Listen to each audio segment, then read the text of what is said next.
Hello everyone, ये मेरा नया वीडियो है जो कि प्रीएम्बल ऑफ द कॉन्स्टिट्यूशन पे है।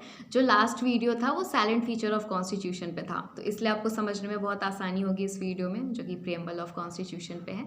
तो सबसे पहले हम जानते हैं कि प्रीएम्बल स्टार्ट कैसे हुआ।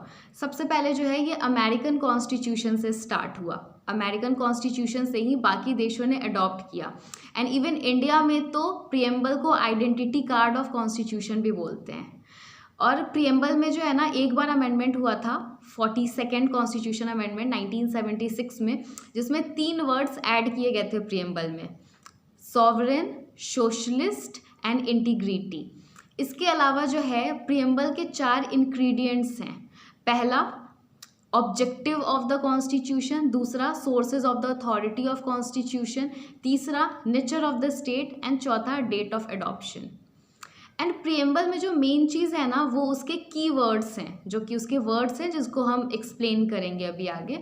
सबसे पहला sovereign, socialist, secular, democratic, Republic, integrity fraternity, liberty, justice, equality. ये सारे जो की वर्ड्स हैं जिसको अभी मैं बारी बारी से आपको एक्सप्लेन करूँगी। सबसे पहले है सॉवरेन। तो सॉवरेन का ये मतलब होता है ना कि इंडिया जो है वो एक इंडिपेंडेंट स्टेट है, इंडिया जो है वो एक इंडिपेंडेंट नेशन है। इंडिया किसी भी दूसरे कंट्री पे ऐसे डिपेंडेंट नहीं है, या इंडिया ऐसे डोमिनियन नहीं है किसी दूसरे नेशन का। एंड 1949 में जो है इंडिया ने कॉमनवेल्थ में अपनी कंटिन्यूटी जो है डिक्लेयर भी कर दी थी, जिसका हेड वो ब्रिटेन है। एंड यूएनओ में भी जो है इंडिया ने पार्टिसिपेट किया, तो ये चीज़ दिख गया कि India is now A sovereign nation. उसके बाद दूसरा वर्ड आता है सोशलिस्ट। सोशलिस्ट वर्ड जो है ना 42nd कॉन्स्टिट्यूशन अमेंडमेंट में जो है ऐड किया गया था। एंड इंडिया में जो है ना डेमोक्रेटिक सोशलिज्म देखने को मिलता है, ना कि कम्युनिस्ट सोशलिज्म। एंड जो इंडिया का सोशलिज्म है ना वो ब्लेंड है मार्क्सिज्म और गांधीज्म सोशलिज्म पे, जिसमें वो ज़्यादा जो है गांधीज्म पे की तरफ ज़्यादा ब्लेंड है। इसके बाद तीसरा आता है सेकुलर। सेकुलर वर्ड भी जो है 42nd कॉन्स्टिट्यूशन अमेंडमेंट में ऐड किया गया था।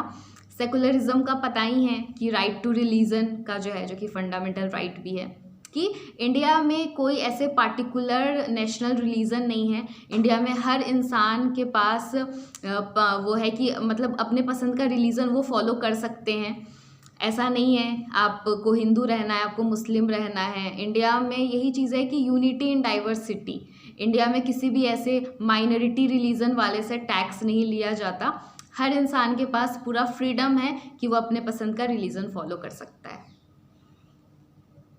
इसके बाद आता है डेमोक्रेटिक। डेमोक्रेटिक जो है ना 2 तरीके का होता है, एक तो डायरेक्ट डेमोक्रेसी और एक इनडायरेक्ट डेमोक्रेसी। डायरेक्ट डेमोक्रेसी जो कि स्विट्ज़रलैंड में है वो डायरेक्ट डेमोक्रेसी है। एंड डायरेक्ट डेमोक्रेसी के जो है ना 4 डिवाइसेस होते हैं, referendum, recall, initiative and plebiscite. And जो इनडायरेक्ट डेमोक्रेसी होता है ना वो भी 2 तरीके का होता है, parliamentary system and presidential system.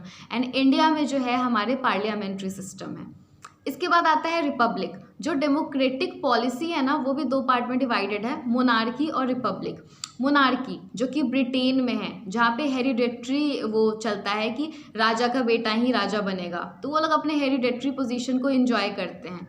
लेकिन जो दूसरा है रिपब्लिक जो कि यूएसए में होता है, उसमें कि जो भी बनेगा हेड वो डायरेक्टली या इनडायरेक्टली इलेक्टेड होगा पीपल के द्वारा। एंड इंडिया में भी यही है। इंडिया में हम देखते हैं कि हमारे जो नॉमिनल हेड है वो प्रेसिडेंट है, जो हमारे रियल हेड है वो हमारे प्राइम मिनिस्टर हैं। इसके बाद आता है जस्टिस। जस्टिस भी जो है 3 तरीके का होता है, political, economic and social.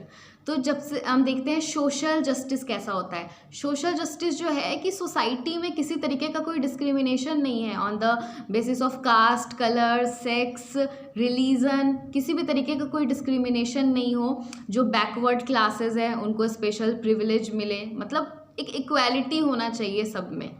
And जो इकोनॉमिक जस्टिस है, इकोनॉमिक जस्टिस मतलब वेल्थ, इनकम, इन सारी चीज़ों पे है कि जैसे कि एक अमीर है तो बहुत अमीरी है, एक गरीब है तो बहुत गरीबी है, तो वो सब नहीं होना चाहिए। एक इकोनॉमिक जस्टिस होना चाहिए अमीर गरीब के बीच में, एटलीस्ट इतना ज़्यादा गैप नहीं होना चाहिए। एंड तीसरा है पॉलिटिकल जस्टिस। पॉलिटिकल जस्टिस मतलब हर इंसान के पास जो है पॉलिटिकल पावर्स होना चाहिए इक्वल। ऐसा नहीं कि रिच के पास ही सारे पावर्स है, पुअर के पास पावर नहीं है। हर किसी के पास वोट देने का राइट या जितने पॉलिटिकल पावर्स है वो हर इंसान के पास होना चाहिए। एंड ये जो आइडिया ऑफ जस्टिस है ना, पॉलिटिकल, सोशल एंड इकोनॉमिक, ये जो है रशियन रिवॉल्यूशन से लिया गया है, ये तीनों ही। इसके बाद आता है लिबर्टी। लिबर्टी का पता ही है, मतलब लिबर्टी का मतलब होता है फ्रीडम। फ्रीडम, हर इंसान के पास फ्रीडम है।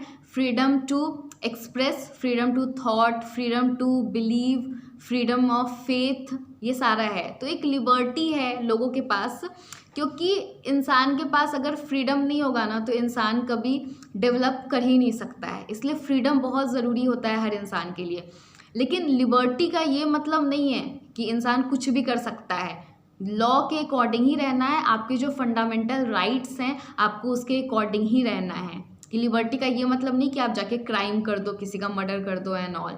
तो वही आपके जो फंडामेंटल राइट्स हैं उसके अकॉर्डिंग ही आपको रहना है, यही लिबर्टी का मतलब है। इसके बाद है इक्वालिटी। तो इक्वालिटी में जो है ना कुछ मेन पॉइंट्स है, जैसे कि इक्वालिटी बिफोर लॉ एंड किसी तरीके का कोई डिस्क्रिमिनेशन नहीं on the basis of caste, colour, sex, religion and public place पे जो है ना इक्वल। जैसे कि हम आज भी कई जगह देखते हैं कि जो लेडीज़ हैं उनको कम पैसे मिलते हैं, जेंट्स को ज़्यादा पैसे मिलते हैं। तो वो सही नहीं है कि जैसे कि दोनों ही काम कर रहे हैं, एक ही काम कर रहे हैं, तो मेल और फीमेल दोनों को आपको इक्वल अमाउंट देना चाहिए ना। उसके बाद एबोलिजन ऑफ अनटचेबिलिटी, एबोलिजन ऑफ टाइल्स। इसके बाद जो आखिरी कीवर्ड है वो है फ्रेटर्निटी। फ्रेटर्निटी जो है ना, फ्रेटर्निटी का मतलब होता है ब्रदरहुड, कि लोग मतलब भाईचारे से रहे। हमारे देश की यही संस्कृति है कि हम लोग भाईचारे से रहे। यूनिटी इन डाइवर्सिटी इसीलिए है कि हमारे यहाँ जो है हिंदू, मुस्लिम, हर सिख, ईसाई हर कोई साथ में मिलके दिवाली, ईद, क्रिसमस, बैसाखी सब कुछ साथ में मनाते हैं हम लोग। प्रियम्बल जो है ना वो फ्रेटर्निटी में दो चीज़ें मेनली बोलता है, to maintain the dignity of the individual and to maintain the unity and integrity of the nation.